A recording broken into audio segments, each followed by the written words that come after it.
Thank you very much for having us. Obviously stoked to be here. Looking forward to it. Smart, yeah. Happy to be here as well.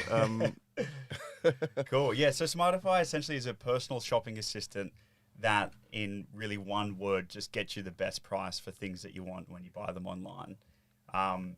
We really focused on taking the pain points out of deal hunting, giving time people back to people. So, hey, you want some headphones at the best price, jump onto, a particular retailer's site. We'll pop up and show you all the other prices from different retailers. You click on that and then away you go. So what I like about what you guys are doing, and I think what's different about what you guys are doing, is you guys are applying AI to do that. Some of these things could not have probably been done years ago, but now you guys are using AI, and there's some pretty cool stuff going on in the technology side as well. Lawal, do you want to kind of take us through that? Yeah. I mean, having AI, advanced so much in the last couple of years has really helped a lot.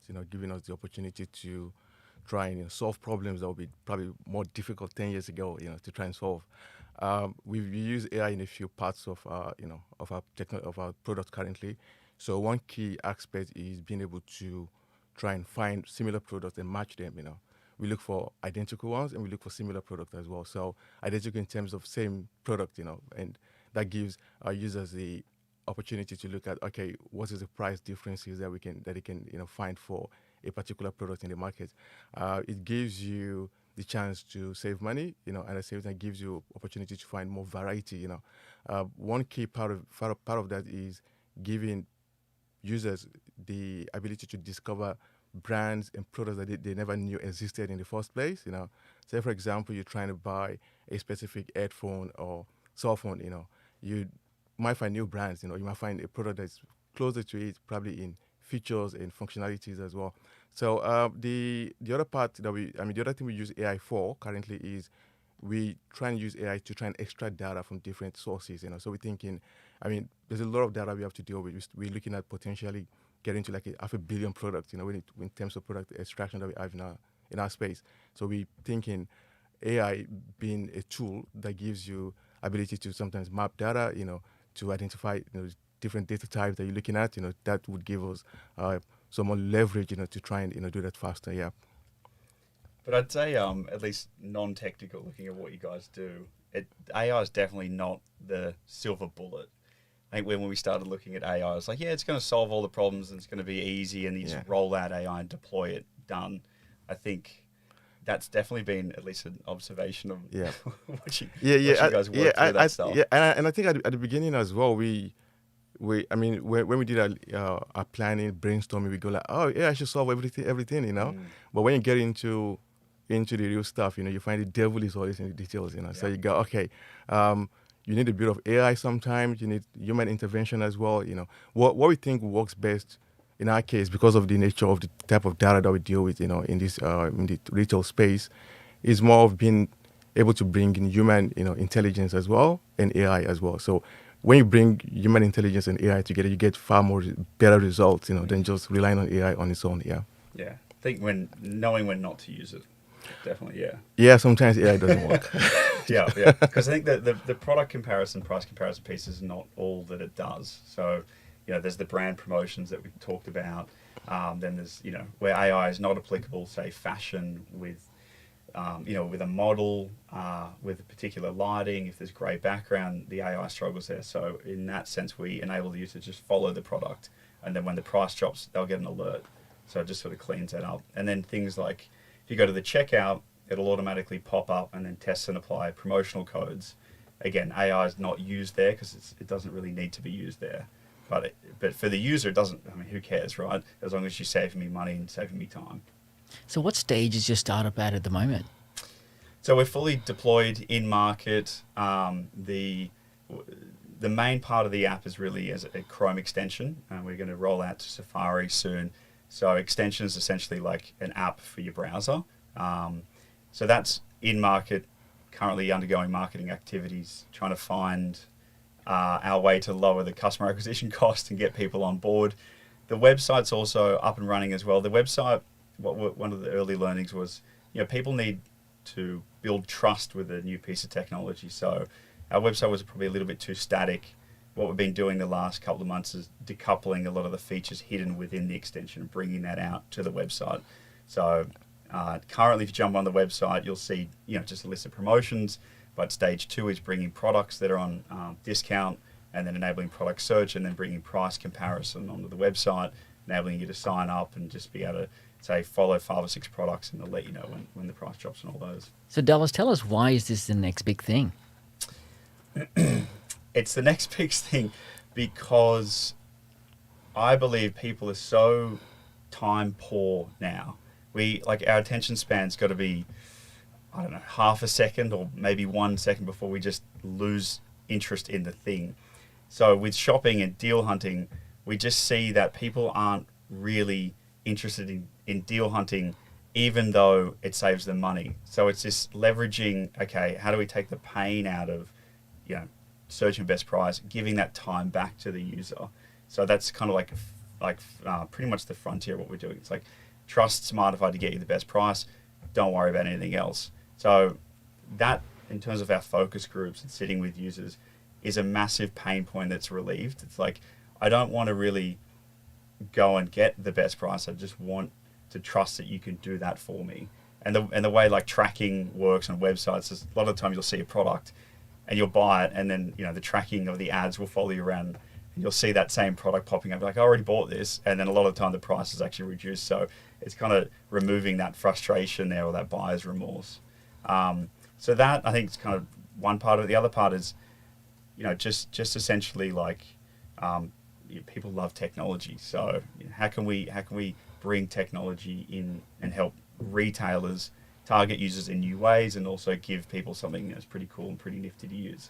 And buying products isn't just where we kind of are. I mean, we're there now, but it's not where we're going to stay. So services and growing out into other things as well. So who else is doing anything like this at the moment? And, what was the kind of idea? What are your differentiators as you think about what's out there? Yeah, so there's a few competitors. There's no point in hiding behind that fact. I think that keeps us honest. Yeah. keeps us going back to what's the core problem that we're solving.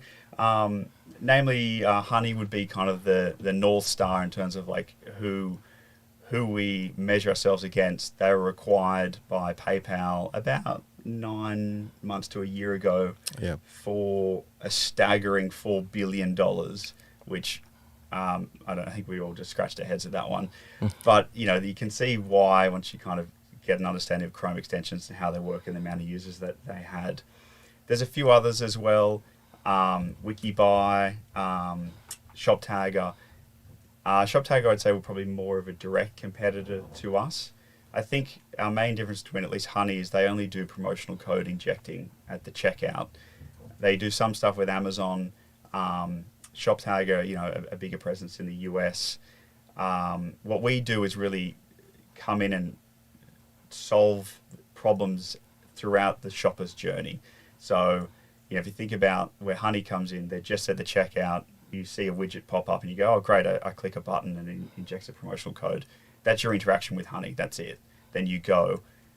Whereas we're like more about, okay, if we're going to save people time, then up at the upper funnel in terms of discovery of a brand or a product, let's say you follow Nike, we'll let you know when Nike has a sale across all the retailers in market. So it saves you, again, time and frustration of getting hit with EDMs.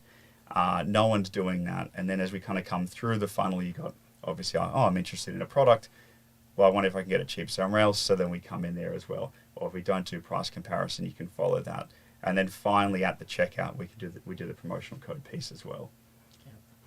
So you mentioned that the technology is out. You're post MVP, if I understand that correctly. Tell us more about what stage you're at and what are some of the things that keeps you up at night at the moment.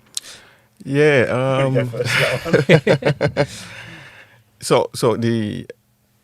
won't look at any of our issues currently and think we're different from any other startup out there. So it is a usual problem for most startups in terms of how do you scale your product when the time comes, and also how do you build it to be as robust as possible so that it becomes user friendly, usable, and users don't always come back and say this stuff doesn't work. So those are if I think of any key issue, those two would come high on the list. And also security is one key issue, one big one as well. So, and security is the same concern for everybody else in the startup world. And I mean, technical people mainly in terms of what can go wrong. Can you get, can get hacked? Would you lose data? That type of stuff comes in. So, yeah, we've looked at some of these issues in the past. Tried a bit of actions. How do you mitigate? How do you avoid these things coming to life in terms of the risk around each of those areas. So the fact that you keep doing stuff every day, and you have the bigger problems and the smaller problems comes in as well. The smaller problems will be things like, okay, you're trying to prioritize what features are you going to build next. You're trying to get those features to work effectively. You're trying to look at what resources do you need to bring in to get those things to work. So all those issues are the smaller ones. But the bigger problems in terms of, okay, these are my goals. These are the things I need to achieve. It doesn't look like you just need a single action to fix it. There's no silver bullet to say, if I get this one thing right, everything comes right. There's a lot of steps to take, to get it eventually. So that's one. I think steps in the wrong direction a lot of the time too. Exactly, yeah. And there's a lot of missteps, and missteps in terms of, okay, we should have done that. Let's come back here, So, and for the start of that, so it's sometimes quite painful because you don't have enough time, And money is time, if you have a lot of money, you probably buy more resources to come on board and help you out. But yeah, so the big one I'll be looking at, trying to solve in the next couple of months is making the app strong enough to scale and make it easy to expand and go overseas. Yeah. So just speaking of that, a lot of startups we have interviewed in the past and we speak to, they've still not been able to get the MVP out.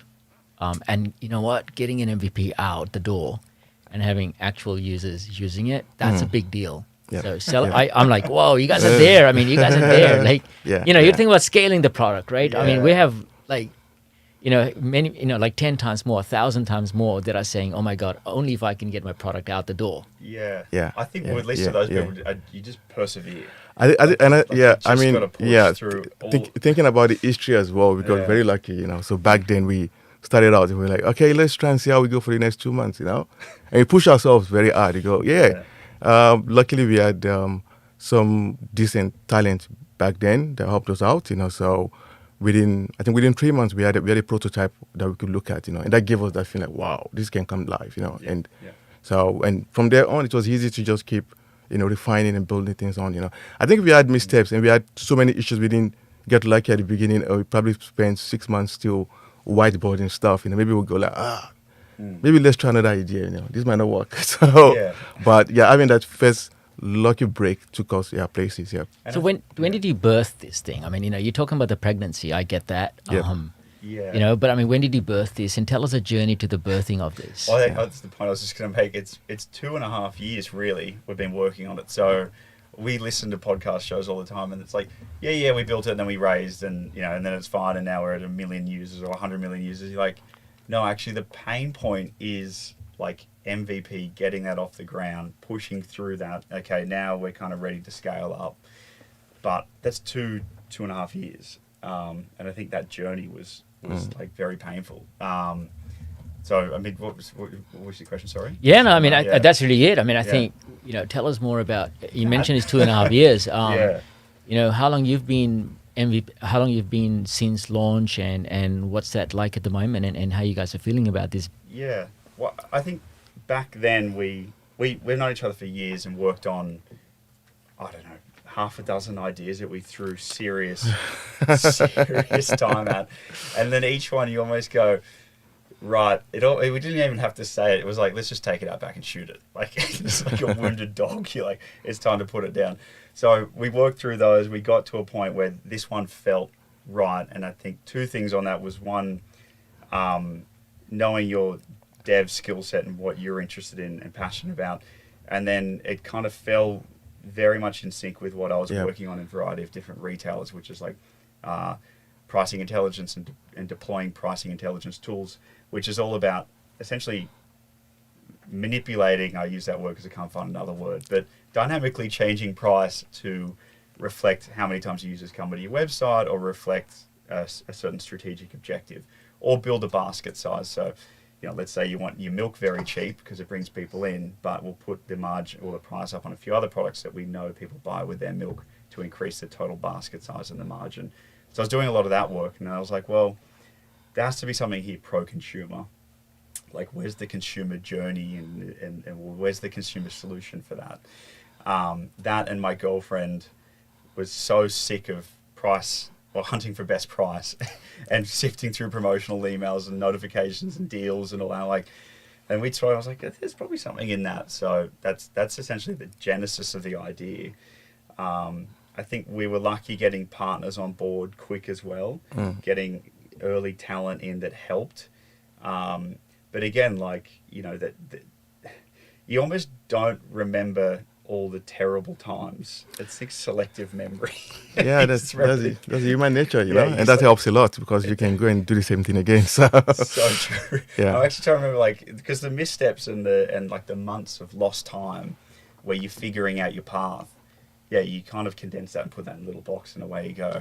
But I think, you know, bringing that kind of now to more, you know, where we're at in the last probably 6 months is getting the product to market. And I think that's very much been our problem of today, and being today the last 6 months is great. It's out there, it's deployed, awesome. And then there's this almost like expectation of where's the users? Like, why haven't they just discovered us? Why don't they just come flooding in? Eating some humble pie, I think with that, that probably naive thought has been definitely a journey for myself. And then coming back to you and being like, shit, we just climbed Mount Everest. Now we've got to gear up and climb another Mount Everest. So that was the big one. And that's, I think, the journey that we're on now. Yeah. That and, you know, having raised capital. I mean, we did a friends and family round, which was the lifeblood we've been running on, but that's drawing to an end. So we're currently in the capital raising process, which is its own beast. And, you know, the requirements and expectations on their side is where's your consistent user traction, where's your this, that, and the other. I mean, we've got our go-to-market strategy, but it's hard to sort of say, well, here's our traction, but we have no money to fuel that traction. So there's that kind of interesting relationship that you have with them. So I think that you've had a couple of interesting things about your story. One is you've got an MVP out, and for the viewers that we have, a lot of the viewers are early stage AI startups as well.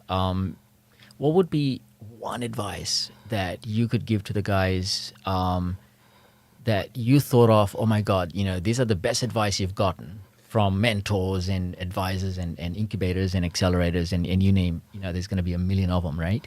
What would be an example of one advice you got and then you go, oh my God, that was the worst advice ever. And that's the one thing that I would never, ever, ever, ever, you know, this is, you know what, this is one advice that's the wrong advice. That you thought was the best advice before you started, then you delivered your baby and like, nah, that's just one advice that's just wrong. What would that be? See, I was thinking about obviously the opposite of that question. So where's that best piece of advice I got? Yeah. Yeah, there's been a lot of bad advice. Let's unpack some of that. I mean, that's a real learning, right? Yeah, I think if I can, maybe there's a few, you know. So if there's anyone that I can remember very well, it would be an advice to try and, you know, focus on doing doing product extraction, you know, via your, you know, external tools, you know. That the advice back then was, if it will take you time to build your stuff yourself, why don't you go out there and find somebody who's doing it very well, bring your tool on and start using that stuff, you know. So I felt like, okay, I think that's good, faster, will take us quickly to the market, you know. So we spent a few times trying to build that stuff, you know, and as in integrating into that type of solution. So after a while, we realized, okay, this tool gives this feeling, this semblance of things can work faster, but it's really not getting you there, you know. You have so many custom requirements that it doesn't fulfill, you know. So I just felt like, okay, really for me, what I do is data, you know. My business is all about data, you know. And if I want to be very effective, efficient in what I do, I need to have control over the data process itself. I need to own the data pipeline, you know. So outsourcing that stuff doesn't work, you know. But it took a while to find out, you know. After a few months of head banging on the desk, doing the wrong things, So we eventually reach that point and go and just step back and say to ourselves, if we're gonna be strong, if we're gonna do a lot of exciting stuff, let's own the data pipeline, let's build it ourselves, let's get that going. So that thought at the beginning was there, but we got the advice that, okay, why don't you do something different? So looking back, it's good sometimes to try stuff out there. I wouldn't say the advice wasn't the best, but in reality, I think it goes back to the individual. If you're trying to build something and you feel outsourcing part of it helps you, maybe you should do that. But not everybody needs to go in that direction. So advice is about situations, about where you are. It's about who you are as a person as well. So you look at your own capability, your skill sets as well. So eventually we got to that point and we realized that, okay, I think we are in a better space. We understand the data better than anybody else, and we should do it ourselves. Awesome. So that's on a tech side. What would your business advice be? And you go, damn, that was just also wrong. I was going way back then. My one was raise from a pitch deck. So solve the problem, demonstrate that you can solve the problem, and go out and raise like straight away. Not really even having an MVP or have something that is just so broken that, it is what it is and you can maybe pull it off in a pitch, but at least just do that. So sprint. Now, if we're in the US or maybe even the UK, I would say, yeah, for sure. Uber in a way did that. Look at their pitch deck. You look at early guys' pitch decks. It's like they didn't even bother putting any like color in the deck. It's just text and a slide. I think in this market in Australia, you need to bring more to the table first before I think an investor will take you seriously. Definitely hand on heart. That's something that I've kind of seen firsthand. And then I think the twofold of that is you get a lot more confidence in your business, a lot more confidence in your delivery. You know that it can do it. And then ultimately, I think this is, for guys at an early stage, it helps with, bringing ammunition to the negotiating table. Suddenly the tech stack is on your side of the table opposed to, oh, you guys haven't really built your MVP, or your MVP is like really 80% there. We could probably break it. You're like, well, yeah, okay, at least ours is built. And I think people that are going to raise off an MVP, because there's a lot of examples of when that you should do that, at least you kind of know more about the problem you're solving, the tech that's going to be required to polish that off. So I think in a way it's hold off. Like hold off as long as you can. Again, we can only talk for B2C industry, only talk for Australia, but most of the material I've read and we've read is all US based. Yeah, that's why I don't really in TechCrunch anymore in the morning. Because it's like, oh, these guys had an idea, they went out and raised 50 million, and away you go. You're like, yeah, cool, but that's there. Like there is an ecosystem here, but it's tiny, and they're looking for more. And I reckon as just founders, you get a lot more. Wow, like the acquired knowledge you get from going through hell. It's like you come out the other side, you're like, yeah, we're pre-race, but like you just a lot more confident in what you're doing. So I would say hold off if you can, because then you can really spend big money stupidly, and then you kind of spending other people's money, which there's an argument for, but it can really come back to bite you, I think, in terms of your reputation. So on the capital raise, I noticed on your site you mentioned that you've been able to raise, certainly get the MVP grant.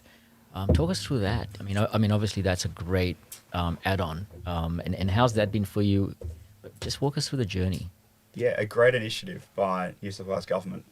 Great guys, they're a great team. They helped us. Got to know them.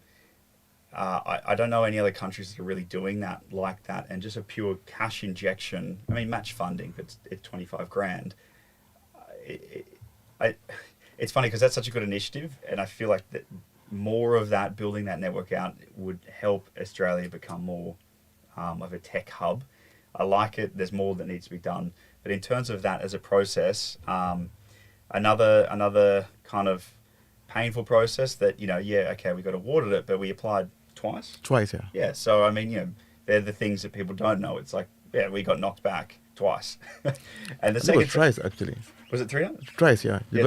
Third attempt to go. Yeah. And the second time he's like, well, they were like, well, look, obviously we want to meet people that we're about to invest in. So come in, we'll meet you, meet the team, understand what you're doing, and then apply again. And then we'll look to kind of, maybe that we know that you're real people and that we know that what you're building makes sense. Then, probably look to give you the grant.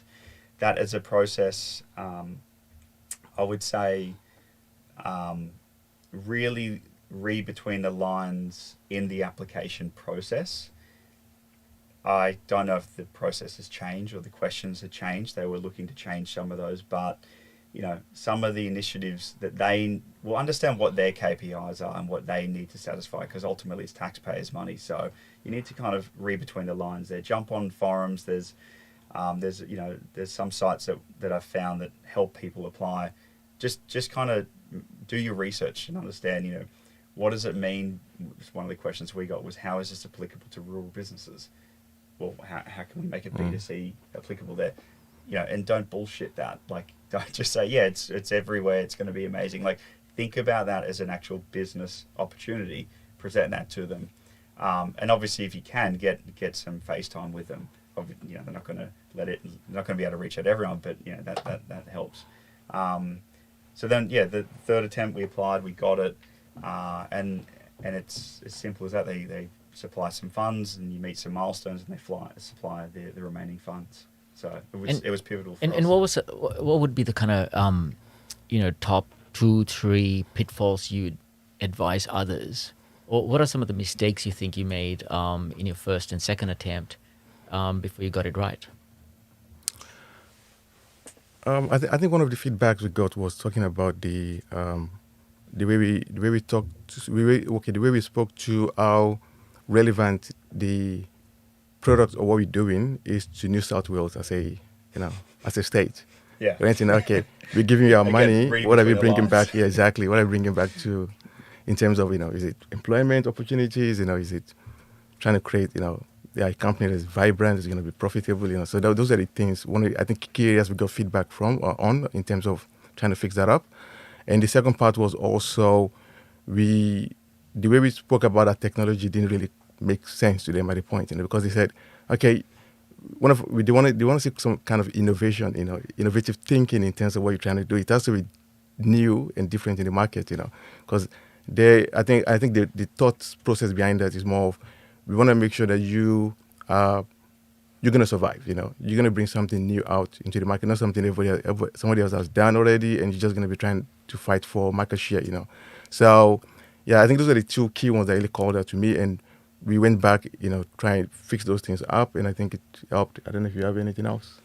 Yeah, probably just to build on your point was like, they're not necessarily looking for the next Canva or Facebook. It doesn't need to be like an absolutely radical moonshot idea. Yeah.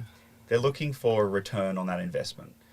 So like coming up with, I don't know, we're going to do a coffee shop, and it's going to be a coffee shop and this and the other. It's like, okay, you'll probably make money, but that's probably not enough of an innovation. And there's probably other ways you can get support there. But doing something innovative that there is a proven way to monetize, and then ultimately getting that money back, in terms of tax or employment of people within New South Wales.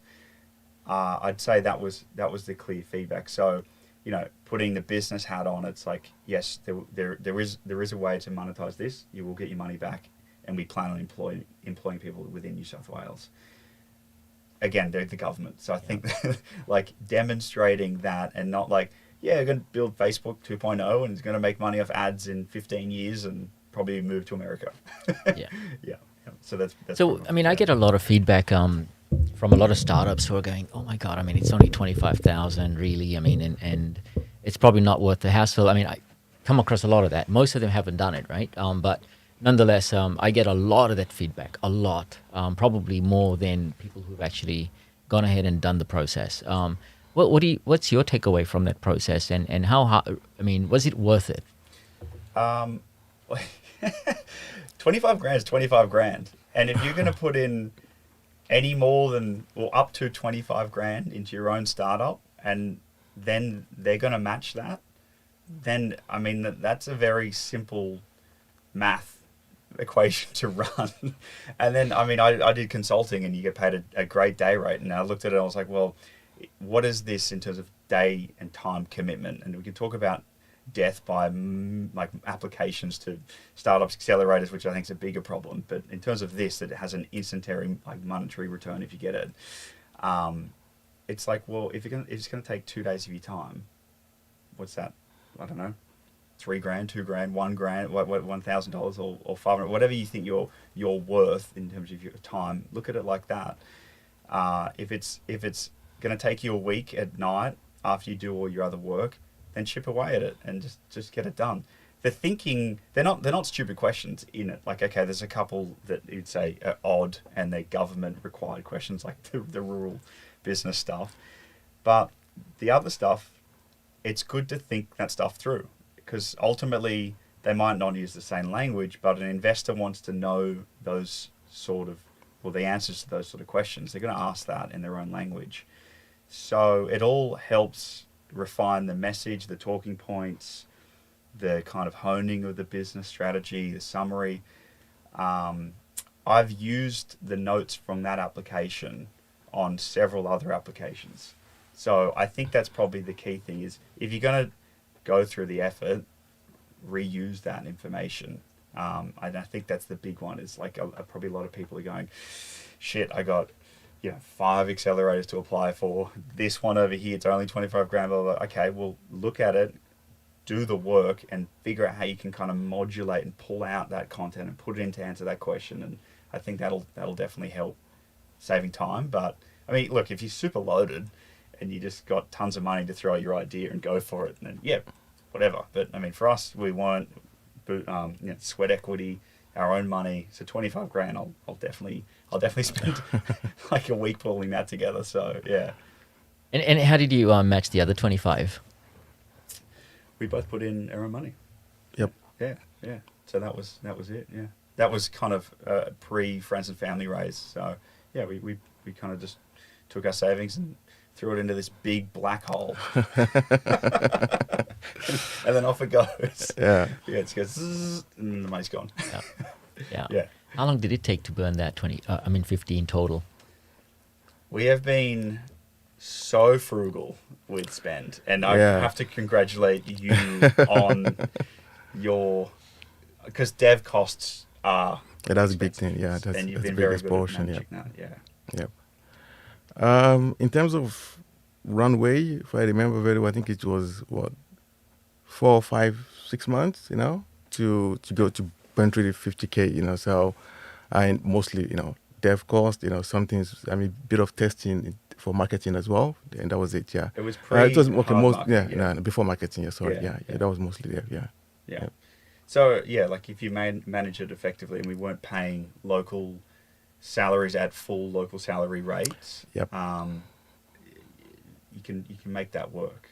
Okay, it's still 50 grand, so you're going to go through it. But I think we were very transactional in terms of how we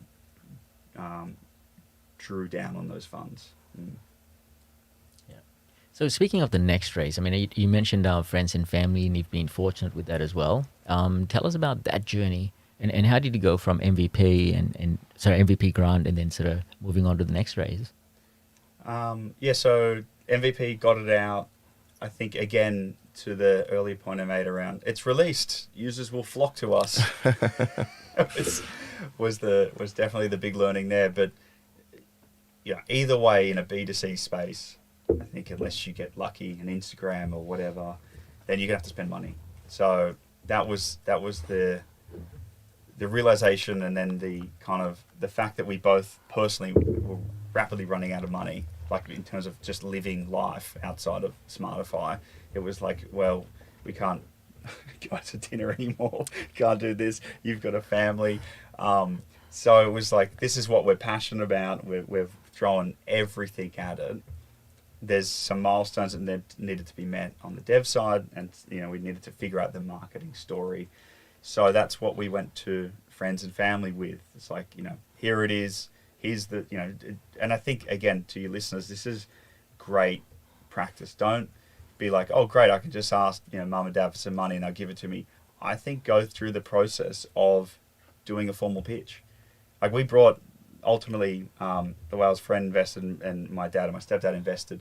And we brought them in. It was like, and they're like, "What the hell are you doing? Like, this is weird." And I'm like, "No, we're gonna run you through the pitch, the how, the why, as if you were investors, because this is great practice for us. Do the cap table, do everything." And I think that helps again I'm going to sound super corporate-y, but like your maturity as a founder in when you do show up to an investor. It's like, oh, these guys, they know what they're kind of talking about. In terms of at least they present themselves well in the room. So yeah, as awkward as that was, pitching to my dad and my stepdad, your mate, and when obviously they're like, we trust you, we've got some money to give you. They were going to give it to us anyway, but I think that was great discipline for us. So the money came in. We ended up doing it in tranches in terms of like as we needed it, we got money put in, which I think worked out really good for us and them. Yep. It's not just, oh shit, a whole bunch of money moved over from our account to your account. It's like, let's just draw down on it as we need it. And then I think we were super lucky because then that set us up, and then we were gearing up for the seed, the seed formal round, and then COVID hit. COVID came, yeah. That sucked. Yeah. COVID came on, and we quickly had to change a lot of things, So we had to like step back and go, okay, some of those plans of go-to market plans, probably have to put some things on the ice for now, and just see, how things play out, because even before then we had a few other, friends and family as well that showed interest in it. But the moment COVID started, they were like, okay, I'll just keep the money on, on this side for now and see how things go, because and investors we're talking to too. We had still friendly and warm relationships, but it's like essentially, mate, I don't know what's happening to the world right now. Money needs to stay on my side of the table. And I don't blame anyone for that. No one knew what was happening. So we were just sort of scratching our head going, well, yeah, go to market plans. But I mean, if I look at the retail market externally, if I look at external factors and you look at retail globally, and this is not just Australia. I mean, Australia, I think, relative to the global markets has been kind of underpenetrated relatively, very, very relative sense. Yep. To some of the neighboring markets like China, Singapore, and some of those more e-com, retail, e-tail markets. But COVID has changed that. I mean, there has been more retail during COVID than ever before. Yep. Online retail, I mean.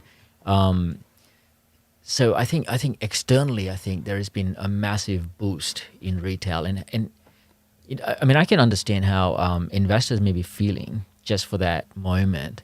I mean, I guess, has that given a different sense of confidence to the investors, what's happening externally, or they're like saying, "No, I still, want to hang on to my capital." So during the uncertainty of it all, in that just pure state of flux, everyone was figuring out definitely no way was anyone interested.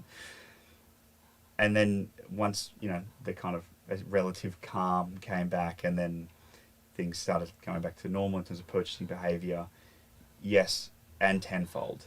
So I think, again, the numbers speak for themselves, but traditionally Australia's online purchasing has lagged versus rest of the world. It's funny because our adoption rate in sub-technology is like best in class, smartphone penetration, for example. Right.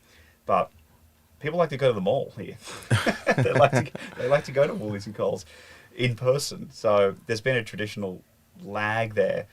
That has essentially got bucked by the demand of the surge in online purchasing, from groceries to fashion, apparel, home goods, or like home office, everything. Just explosion level of growth.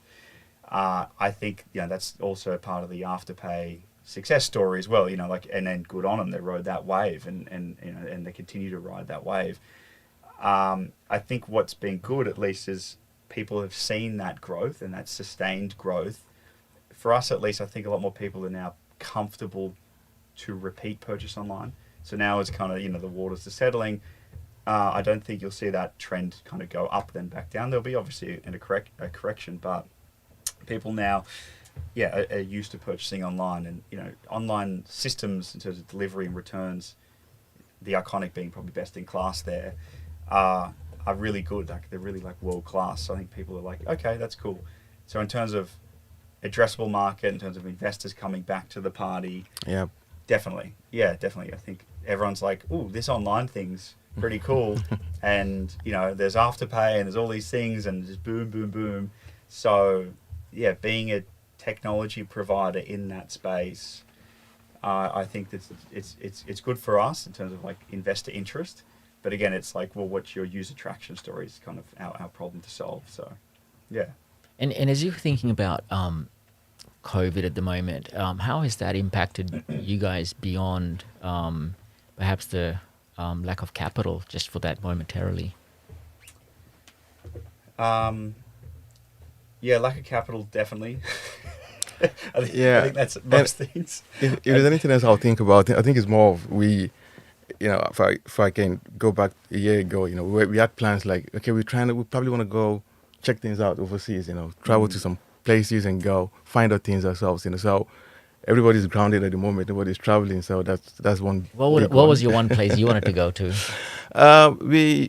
We had a few plans to kind of try manage our dev costs by having Overseas. potential and oversee team in offshore. So the plan was to try and go to one of the best countries in the world and look, okay, you can find good resources, look for talent and that type of stuff, so we thought we'd do that type of work last year, try and see, can we set up a offshore office over there, put some guys in there and do some kind of offshoring some of our tasks and do some heavy lifting overseas, so that never happened. Yeah, so that's one. I think one for me, dev-wise, that's one key area that kind of impacted, what we're trying to do. The second thing also is, if there are features that we could have brought out back then, but we feel like, okay, now we're having COVID, it's probably not relevant anymore. Just keep it somewhere for now and see, maybe later on go back into it. Yeah. So those, yeah. Yeah, I think definitely overseas dev center got impacted. The overseas, like taking the product overseas, obviously US and UK being the biggest, we thought about doing that, and the just turbulent market here and then there. It was like, well, I don't know enough about that market to come in right now. That could have been a good play, but it just seemed so. I mean, we're struggling here, so I was like, well, let's just double down here. And then in terms of product, it was, well, what's the message to customers, and what are the features we're going to kind of focus on improving? And at that particular point, it was pure panic buying. So consideration of price out the window. I mean, toilet paper would be the dark days of COVID, weird times. But yeah, I mean, like no one really cared. Even though job stability was up in the air as well. It's like, I just need essentials. It was almost like Maslow's hierarchy stepped back in. It's like, no, I just need these things, and price is not important. So we were like, okay, well, let's help with stock availability. Let's go in there and, at least at these retailers, you can get stock for these products. So we looked at doing that sort of stuff, but messaging was hard to get that kind of, you can build that offering, but then how do you let people know? Which I think in Australia is quite a hard market to get into with a voice as a B2C with pre-capital. So all those things were super challenging. I think the silver lining though was the doubling down on, let's just refine the product. Like, let's make this robust. Yeah. Let's bring in the team, like localize it, and just, I don't know, really figure out what it is we're gonna do, because one day this will kind of, life will go back to normal-ish. But yeah, what do we want to kind of come into the market with? So I think, again, only hindsight has helped with that message, because at the time you're like, shit, everything, the roof's falling in. But I think that was necessary for us to really refine the product. Yeah. On development, on the build side of it, you mentioned that you were earlier on thinking about offshore, and then now a lot of that is done in Australia. How is that different? Because I know a lot of, it's almost become a playbook. Let's just get it offshore. I'm not a big fan of that. I've seen, and I'm talking about like at the MVP level, not post MVP, not product enhancements. Like 5-8 years from now, it's probably going to be that you're going to have global development teams everywhere, right? And you have talent. But when you're kind of like thinking about that core MVP and trying to get the product out. You want to be agile. You want to be in the same zone. You want to be in that same headspace. You want to telepath if you could. What's it been like doing it onshore? Yeah, I mean, absolutely agree with you. You know, in terms of having that more agility and speed, it's better to be onshore. If I have it my way in terms of having enough capital to get all the talent locally, I'll do locally. I won't even go offshore for anything. But the biggest challenge in Australia is one, finding the resource. The resource pool is a bit limited. And there's a lot of competition in that space. And you need to have what deep pockets, to get in there and say, okay, you know what, I can go fight for those resources as well. So that's one key challenge. Being onshore makes it easy to kind of iterate faster, to make those mistakes and fix things and keep going on and to get your product polished and ready to go. But there's a lot of, I'll say, very important things we need to do, and there's some not too important stuff, but those not important stuff as well can also slow you down, can kind of limit your progress as well. So you need to look into those things as well. So taking those things into perspective, you go like, okay, maybe we can offshore some of this stuff, where the more critical things that you need to do locally, you want to do it locally, things that you can send overseas that is more process related, that you can just get a user to keep, someone can just go with a set of standard operating procedures and go get those things done. It's easy to offshore. That's one part. The second thing is also looking for, talent has no borders, You can find great talent anywhere in the world, And if you're struggling to find talent in Australia, maybe you find talent in Australia and that talent is going to probably cost us, 3x the old MVP grant, So you go like, okay, yeah, exactly. Just like that, Yeah. And you find a talent overseas, they go like, okay, this place is going to give me a bit more just to push my product that far, it becomes very attractive, you just want to do it, So there's a lot of risk around it. There's, IP risk, issues of, delivery on time, all those things come up. Those are extra headaches that you have to face as a time zone. Yeah, exactly. Time zone issue. That's crazy sometimes. But I guess coming back to the AI side of things, I mean, I think AI talent is harder. I mean, you guys are doing some of the things with AI, and I can respect it because we spend all our days in AI. That stuff is like many folds harder, in my opinion. I'd love to kind of get your thoughts on what's it like trying to get AI stuff done locally or even anywhere. Yeah. Okay. Looking at AI resources in Australia, we've the guys we have. Some of the guys we have working with us currently, it's just local, student out of school, with great skills, talent, and we brought them on, and that's it. So that's been easy to manage cost, in terms of having that type of person coming with that, talent, but entry level, as well. And great potential. And great potentials, for the future, So so coupled with what we've been doing as well, our own experience, and that just is easy to try and keep your cost low and still do the bigger stuff as well. Some of the things that we look into, and when we do research and trying to speak to people who've tried the same thing overseas, we find out, okay, we're doing bleeding edge stuff. Nobody's done this thing and done it properly. So that gives us some kind of confidence as well to say, okay, we've got something here, that we can actually take to the market. We've not explored the market in Australia, not because we don't want to, but we know we don't have enough resources to do it. So having that strategy of going low level, looking for students coming out of school, and using our own experience, our own skill set as well. That's been the way we've been able to tackle the whole AI capability for now. Long term might be a different thing. Might look, okay, where else in the world can we find better talent? That's something we're open to. But for now, I think the little that we've done, sometimes I look at it and I feel very proud, in terms of the team being able to come this far with so little. Yeah. And I think that also helps the story in terms of the business plan, and then to investors, it's like we've got a good team now, and there's a good pipeline of talent that we want to bring in pending a raise. And then I think that then would kind of bolster the local team. Having, say, the muscle that we could use overseas helps just with the cadence of the delivery of what we need to do.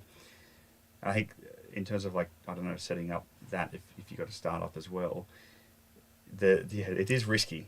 It is definitely risky, but at least we definitely looked at what was IP risk, and like what can we get away with putting overseas that essentially is just muscle? Like we just need people to churn stuff out that isn't going to be IP risk, especially with investors like, oh no, you did overseas, when I go near you. So I think planning for that is critical, but there's a cost advantage. I mean, we had to do it, but just I think it's just be careful. Yeah, really have a good plan there, and then things like the AI, that's definitely IP, definitely cutting edge. So that talent needs to be local, like sitting next to him. Yeah. And what's been like, I mean, doing all of that during COVID? Yeah, I mean, just like Dala said earlier on, COVID gave us a bit of quiet time as well, to reflect and look at stuff again.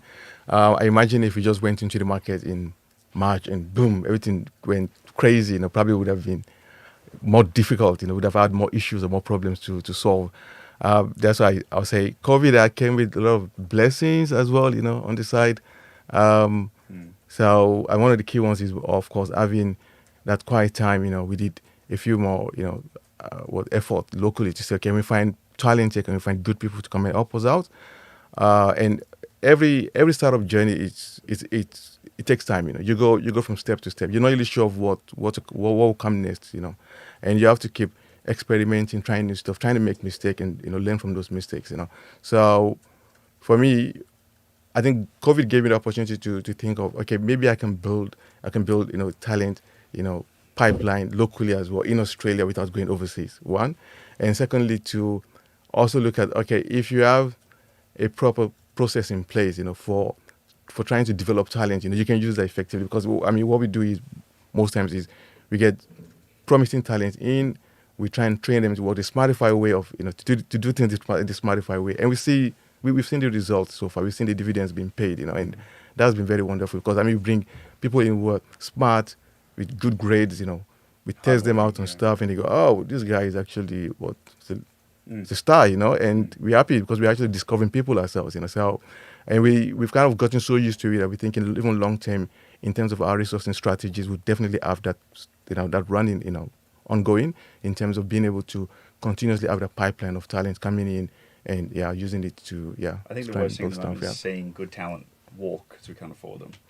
That's just what it is. Yeah, it is frustrating. And then I think, at least for me, like in terms of the COVID stuff, you have to adapt. Like that is the new reality. So what are you going to do? And I wouldn't even say that's an entrepreneurial mindset or an entrepreneurial sort of person. That's just a person.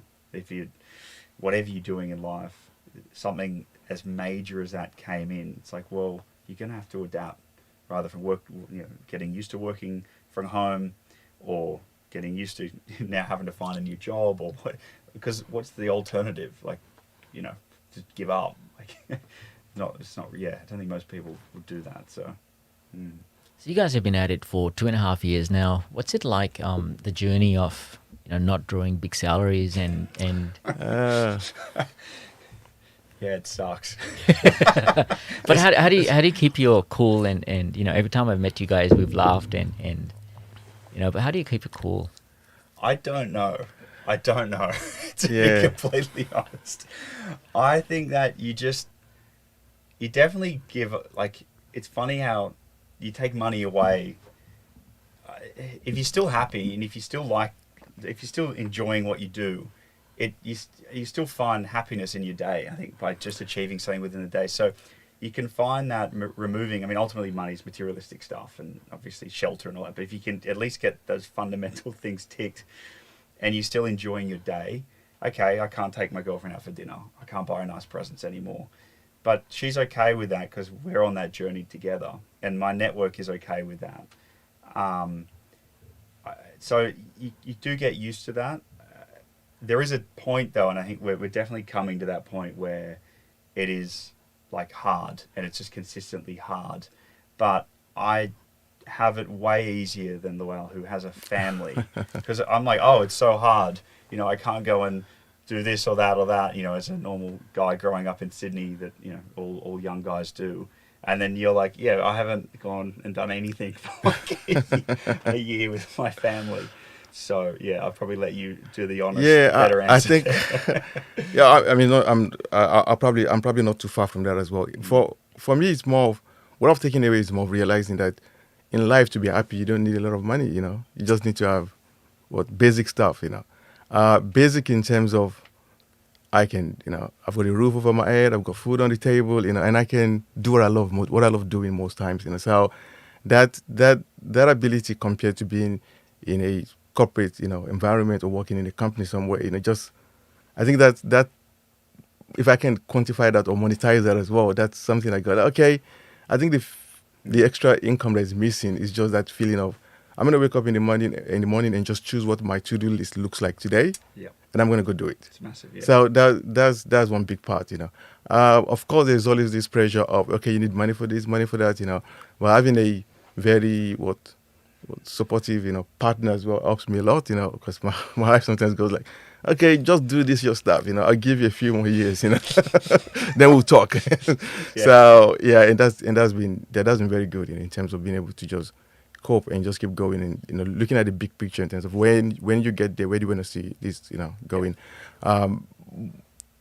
Once you can survive, and you're doing something you want to do, and you feel like you're living the dream already, it just complements and it closes up the gap. That's my take. Yeah, and I'm no fools. Obviously, capitalist world, we're doing it for a monetary return in the future. But I think definitely, if the work and the creation of something from nothing, and not if you will corporate, not being just a cog in a wheel and going screw up, I'm going to go out and build something from nothing, is exciting. Then I think that's fuel for a couple of years. Yep.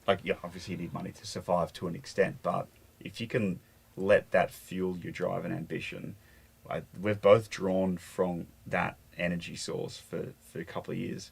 And yeah, the promise of a payout in the future is probably a big part of it, because you do look for a payday at some point, but at least being happy along the journey and kind of the small wins are really we get a new partner on board. I'm pumped. I'm more pumped than I've ever been on any bonus I've ever had in corporate. And that doesn't really mean that I'm making any more money. It just means that, hey, the company's going to make a bit more money when that particular customer goes to that particular retailer site and buys something. And it's 3%. But it's cool. That's a win. So I think breaking things down into kind of things that you can tangibly look at and go, that's a win, that's a win, that's a win. I think you find a lot of satisfaction in that. So how do you determine if you have, and maybe you haven't, how long more do you go before you kind of go, you know what, this was a good experiment. We've learned a lot, but I think this is it, guys. I mean, or do you have this, some arbitrary concept of how much more before the big pay date, or I mean, how do you think about some of these things? I think we think about it often. We talk about it often. Sure. And I think ask us on any other week, and I might be like, I'm already there. I'm done. I think on a good week, you're like, yeah. Maybe you go. Yeah. I mean, I probably ask myself that question on Monday morning sometimes. Go like, back to it again. So what am I doing? So, for me, it's more of when that thought comes in. There's always this little development that comes at the same time that just goes just hanging there, And most time it comes from him. It goes oh, I met this person, I met that person, they said this. I was okay, are you lying to me or telling me the real stuff? So, it's got a bag of tricks here. I'm that's that person said that. So, when that happens, it tells you okay, truly when it comes to success, only God knows when you're going to be successful, So you just want to sometimes hang in there and just have that feeling at the back of your mind. I keep going, and I believe if anything's going to change, if I'm going to say, okay, this is maybe not the right thing, maybe you need to go do something differently. Something different. I think it's going to be an inspiration from somewhere, And I'm quite spiritual, so I just believe it will come, I'll just feel it okay, mate, maybe you're wasting your time, maybe you need to do something different. But so far in our journey, I think it's always been a lot of events and milestones and promising stuff, coming true, it gives us that hope that, what, you can make this happen, you can do this stuff, so don't give up, keep trying. Yeah, I think it's an interesting question. Yeah, and it's like the burnout question of when's enough. I think there's definitely at least when you know you're done, it's just you tap out, and we're not there yet. Building the product and getting the product deployed, and knowing what it can do, and the multiple ways that we're monetizing it and will grow in terms of how we monetize it, and then knowing the options for a sale or partnerships, help definitely fuel that. Like, we're not there yet, but hey, the tech's built. I think in hindsight, if we were to go back and you'd be like, pre-MVP or early MVP stage, and then know that, I mean, you're kind of playing unrealistic ability here to kind of look in the future and look in the past. You'd probably be like, okay, this has been too hard, especially with the COVID piece as well. And especially being in Australia and access to capital that's comfortable with a certain degree of risk in a B2C market, which is not traditionally sort of as comfortable here in Australia. Probably, yeah, you'd be like, let's just work on something else. But, we didn't have that. We're here now, and it's the journey we've been on. So I think that's kind of part of the fuel as well. Yeah.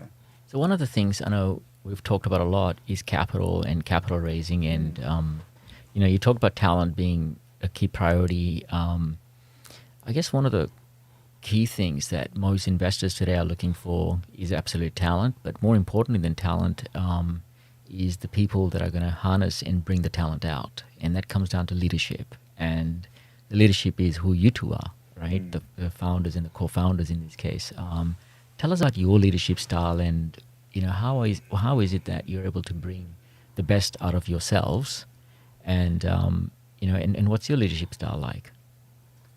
I think, again, something we spoke about early on. And I think that's part of why we were like, hey, let's work together. Very different cultural backgrounds, very different upbringings, very different views on the world. But where we absolutely align is on those sort of things and the sort of culture we wanted to build. Flat chain of command, definitely inspiration of like probably how Elon Musk runs his companies. It's like, if you've got a problem, just go to the person that can help you solve the problem. Don't go up and then back down. So I think we're big advocates of that. Empowering people, the person that's building that, they're the most important person to build that particular feature, and making them feel valued in doing that. And we definitely consciously do that. Honest, transparency, respectful, like that's a big one. And not just saying that as a buzzword. Like we every Monday we have someone present some new sort of thing that, we've let it go the last couple of weeks because it's been so chaotic, but some new thing that they're working on, and listening to an intern as much as listening to, the senior engineer. I think this is where corporate can be good, and I know you're ex-Microsoft, but I was ex-Microsoft and started as an intern, and then got the opportunity to join the graduate program, and I was lucky to see that company change its culture under new leadership, and I was lucky to have a very good manager and a very good senior manager within kind of the area I worked in, and I essentially copied the way that they run their business because it's really good, and people are complex, and if you want to get the best out of someone and make them feel valued, it's an art form, and there's science in how you do that. And people aren't cogs in a machine, and obviously at a company such as Microsoft, you can feel like a cog in the machine, but I didn't in that space, and that ultimately, I was like, shit, I'm not going to get better than Microsoft, and I still have this entrepreneurial itch, so I'm done. Yeah. But speaking of Microsoft, yeah. I kind of think about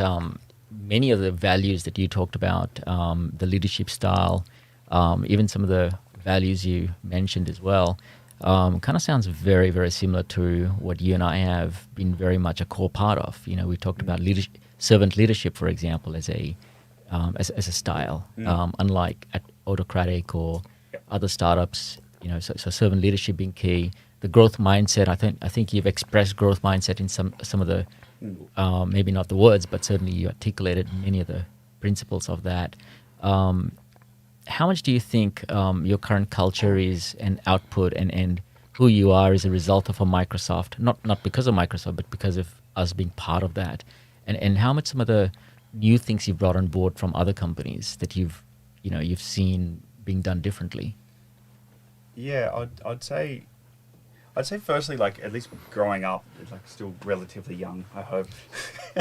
But I think that way of management's done. Like people, like you can push them and you can push people to get things out if there's a deadline, but to sustain that sort of top-down push, people now will just go somewhere else, which, you know, you'll lose that talent.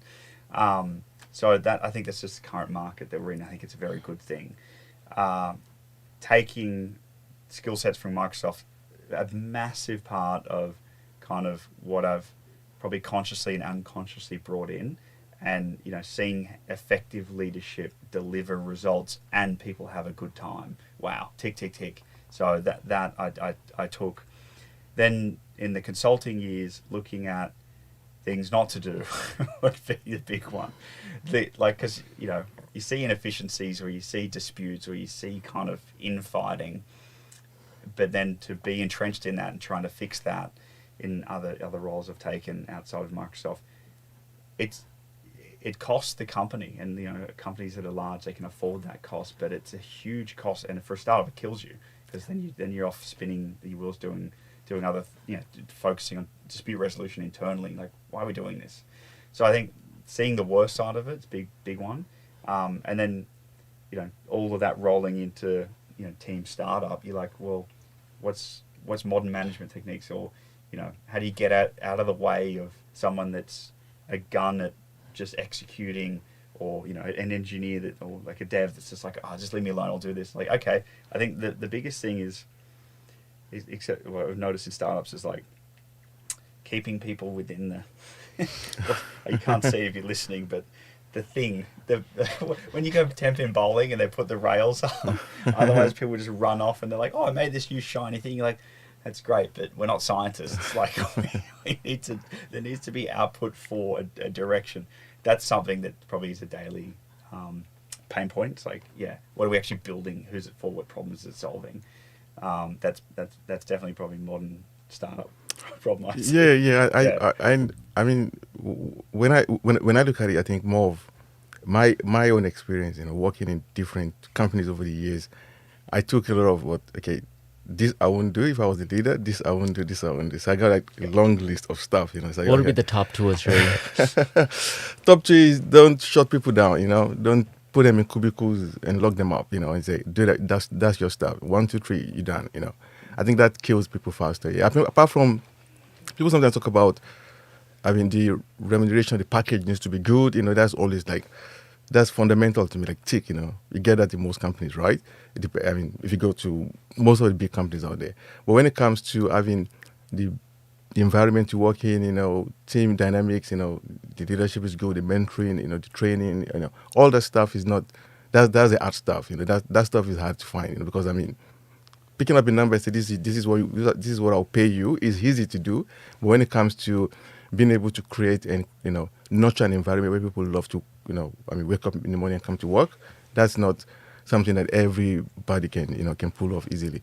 So for us, I think being able to bring people on, you know, I mean, see some promising talent in them and say, okay, we know you've got something in there. We know you want to try and grow it and let it, you know, blossom. So we'll bring them on, and we give them an environment that enables that to happen. Years ago, I read a book. What I think is an American author that said, he said the first day at work, he was given a check, or he was given a credit card and told, okay, now you need to go. You need to travel to another country and do research. It was like, okay, that was his first day at work, and that kind of got him so excited, and, you know, and he felt so empowered on day one. That, okay, they gave me so much responsibility on day one, you know. So every time I think of that, I'm like, okay, you can kind of replicate the same thing in your company as well, and that's what we do. We bring junior people in sometimes, and we go like, okay, this system is yours. You're gonna build it. You're gonna hone it. It's gonna be your baby.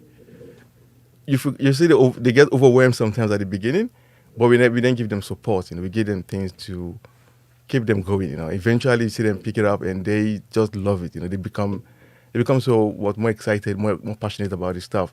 So being able to empower people, give them that freedom to do things themselves is very critical. You know, I like when my developers come to me with problems and I go, okay, can you go back and find me solutions to this problem? You know, And they go, like, oh, I had solutions already. I was thinking maybe you had something. I said, I'll probably take yours because you're closer to the problem. You've been able to research around it. You found data around it. Maybe whatever you come up with, it'll be better than what I can tell you because I'm looking at it, from a different angle than the way you currently see it. So in most cases, when you eventually now walk through those, candidate solutions and they eventually pick one, they find it easy to hone it. They can fix those issues more. They can talk to any other problems that comes out. From trying to implement. I mean, from trying to take that direction. Eventually.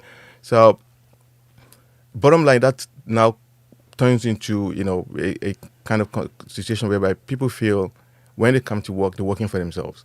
There's a bit of entrepreneurship in that space. You're saying, come to work, as an employee, but you're an entrepreneur kind of, because you're trying to build a startup along with Smartify, and you're part of the journey. So that so far has been very good. Also having an environment where we, make it easy for people to collaborate. The structure is very flat. It's easy for people to talk to themselves. So all that put together into one package has been very key.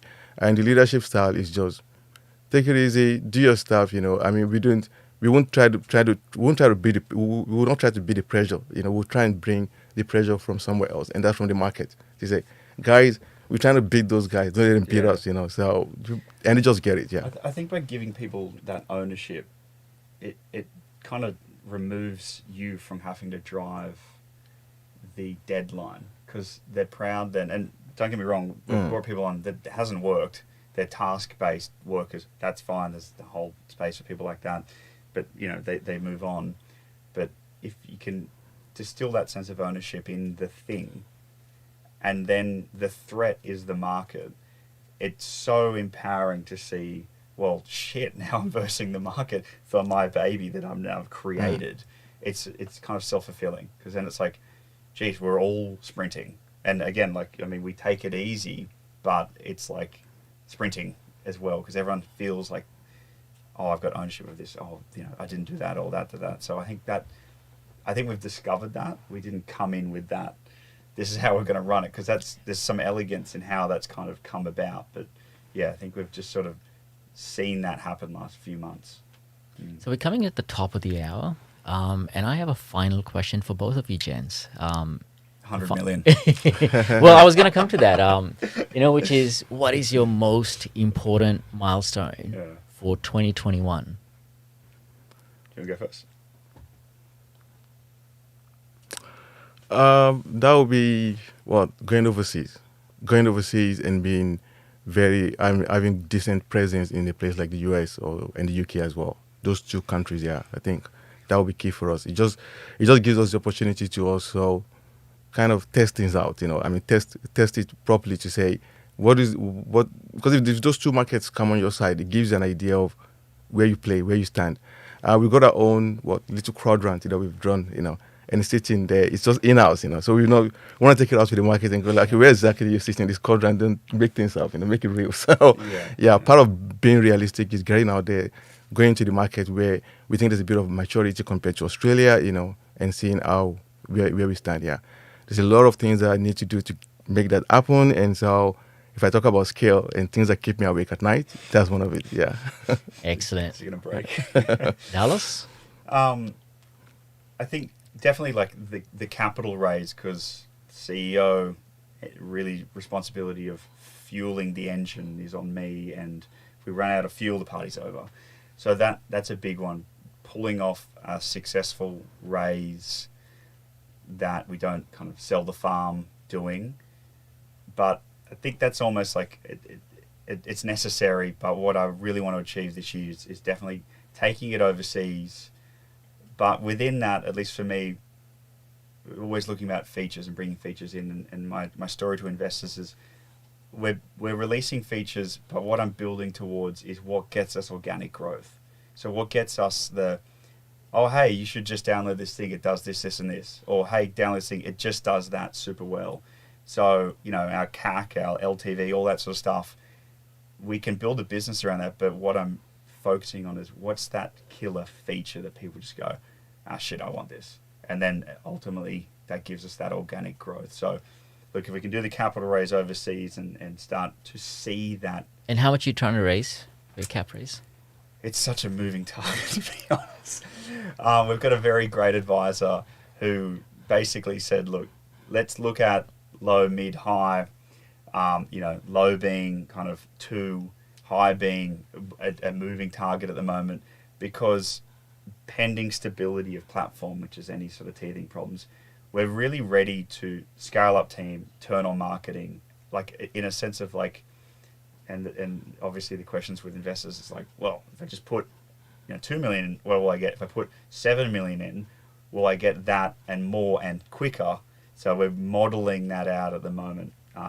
Obviously a bigger raise gives us the ability to have market presence in the US, not just soft launch. So it comes at a cost of equity. So to be honest, it's such a moving target, but minimum kind of 1.5 to 2 range. So yeah, we're kind of running through that at the moment. Yeah. Awesome. Over to our executive producer, Nick. Is there one question that's coming out of the market? That's right, from our audience? Yeah, and I wanted to mention, because it's a huge kind of aspect of today's episode, but this is the first time we've actually had 2 co-founders on the show, kind of sharing this really strong vision.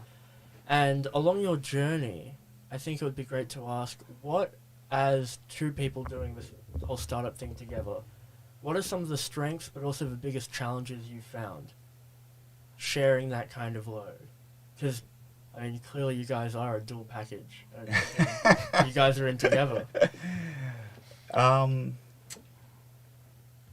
I think the strength's definitely like aligning on that stuff I think we've talked about through the conversation.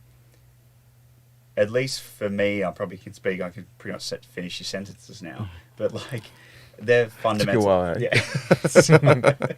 So like again, trying to give advice here for your listeners, like what are your fundamental things that you look for when you want to work with someone or within a friendship or whatever? I think they're essentially like non-negotiables.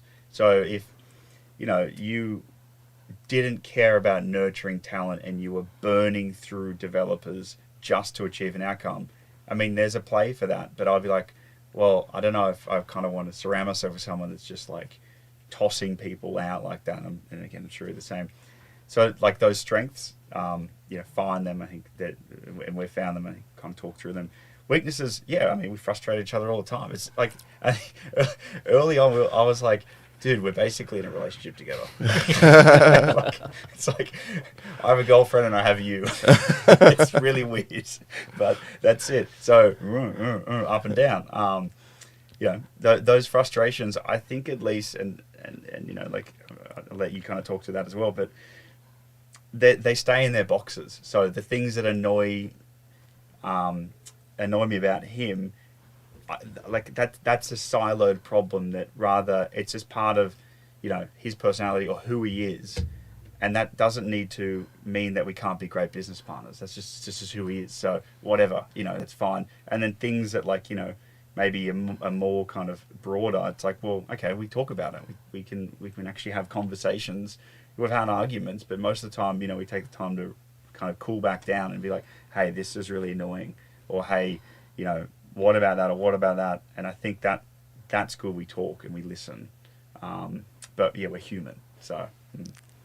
Yeah, if I can add anything to that, I think for me it's just more of having that alignment in vision, and that keeps you going, because you have issues always, even in relationships, with my wife, I think of the things, sometimes we don't agree on stuff, but we have so much alignment in terms of values, and that keeps us, together.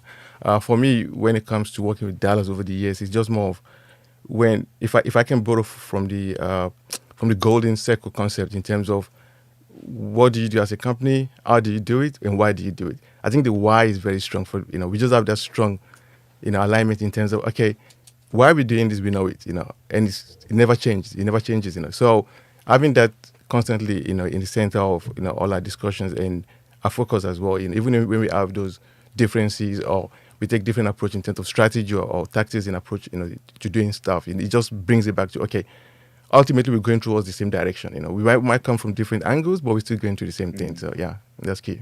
Yep, for sure. Fantastic. And brilliant. Callum, would you like to sign us out of today's episode? Awesome. Maybe talk a little bit about when we're going to be back next.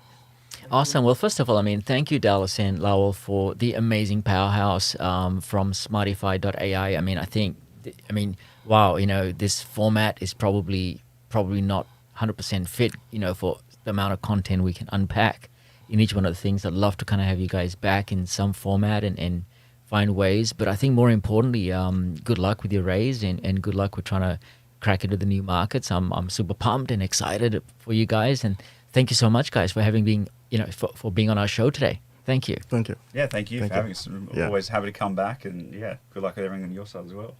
Excellent. So thank you, everyone, for tuning in and see you guys next week, Wednesday.